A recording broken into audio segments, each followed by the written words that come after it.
I'm going to introduce to you my new camera, the Panasonic HMC150. It is a 3-chip, 1/3 inch HD solid state recording camera.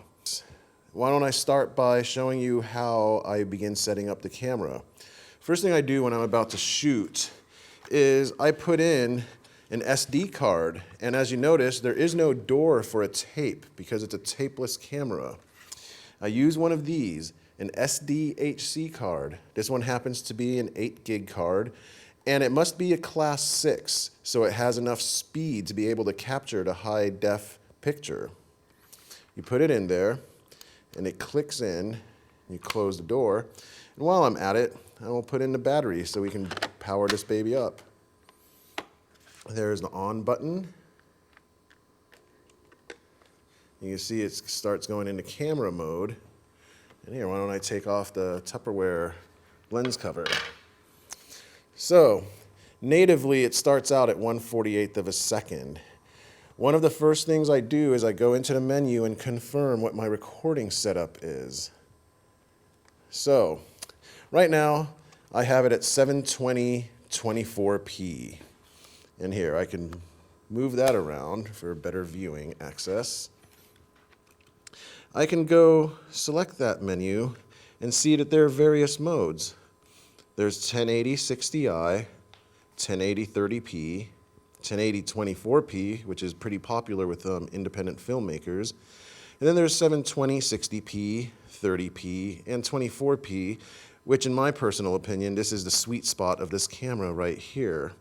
In addition, there's also lower resolution 1080 60i that are comparable to the HDV format, which is the 1080 by 1440. However, if you want the full picture, you should do the 720 by 1280 or the 1080 by 1920. And here, why don't I switch it to 1080 24p? So I go back, and what else do I do? I will zero out the time code so that we can start out with a fresh project in fresh time. So I will do the time code preset and go through and zero out the counter. And there I go. Yes, set it all to 0. Let's go through this. AV out setup. I have everything set up to auto, so no matter what I plug it into, it'll automatically conform to that device. And let's see, what else do we have? Display setup.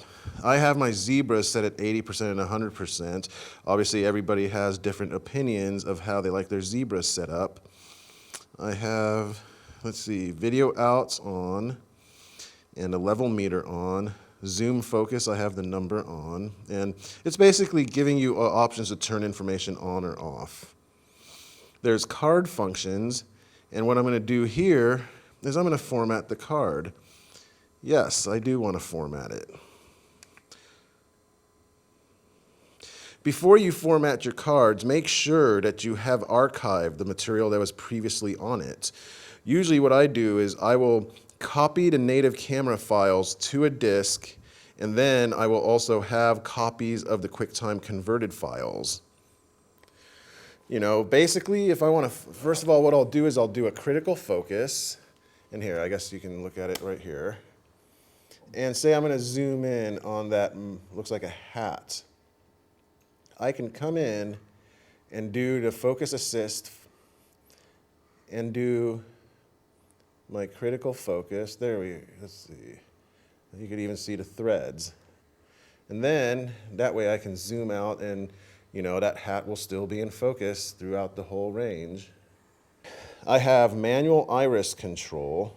Right now it's open. I could close the f-stops, and it ranges from f1.7 out all the way wide to 3.4 zoomed in. And it can close down all the way to f11. You can have autofocus, or I prefer manual focus because you can control rack focuses.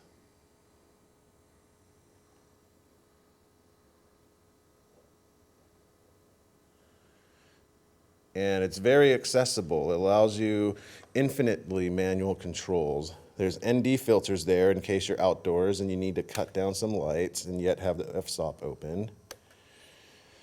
You have your gain here. I always leave it on low because that's going to be your best option for your best resolution. But you know, if you're shooting a rock concert, you can set it to medium or high and it'll give you more gain. But granted, it will be a little grainy. I have white balance here, which here I can zoom in on that white board right there. And there's the auto white balance button right there. So pointing at the white, I can do to active, and there it is, channel B is okay. If I wanted to, I could pre-program a tungsten balanced on one channel and then a daylight balance on the other. So when we keep going in and out of different locations, you can just switch. This ring here can control focus, and you can see the numbers changing right there on the MF manual focus. But I could also set it to change the iris if I wanted to do it, you know, camera style, just like on a real traditional lens. But I find since I have the iris control right here, that I just stick to this one and control focus with that. I have a display mode check, which I can turn that off to just see the picture and the time code, or I can turn it back on. And then if I hold it down, I will get all the information that I'm shooting at 1080 24p, and you know, the date and all the different user information. One thing that I have is when I want to calibrate a monitor, I'll press the bars to make sure that the monitor is in calibration. You can control the shutter speed here. And I could like make it go down or up. 1/48 is the standard in this mode, but the highest is 1/1000th. And you can see I could pick whichever one I want. I have audio controls here, which allow me to either set it to an internal microphone or I can set it to external microphones. Like I could do channel 1 on input 1 and channel 2 on input 2. And speaking of, there are the XLR connections right here. So you could connect professional audio devices such as field mixers, or you could control the phantom powered microphones directly by turning on phantom power here, and you could control the audio levels right there. But here, let's go back to the internal so you can see that I have levels going there, and I could adjust those to about, you know, you want to even them out. And now you can see it's like, I'm not in the red yet, but I'm right around the 12 decibels. It has a flip function here where, say you're using any kind of 35mm lens adapter because you want that cinematic look. A lot of the problems are that without a flip accessory, it makes your image upside down. Well, voila, I can turn this screen upside down, meaning that you don't have to spend the extra money on the flip adapter. Let me flip that back. I have a waveform monitor, which allows me to adjust my iris settings and see that it's still within range of the white balance and the black balance. Back here, say if I wanted to play back something, I could go to mode, press that button, and now it's in playback, but you can see there's no data there. But if there was something I could shoot, then I could come in here and play it back with the control menus right there. So here, I'm just going to press that back to camera. And there we go, and that noise you hear is the optical image stabilization. I could shut that off there. And if you're on a tripod, that's what you probably want anyway. I have an HDMI cable which allows me to output 422 color to various video capture cards or to play directly to a TV. I have component out which gives me all 3 channels, the RGB cables.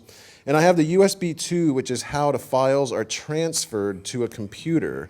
And so you could either use this or a card reader, which is what I personally use because I don't want my camera I don't really want to use my camera unnecessarily.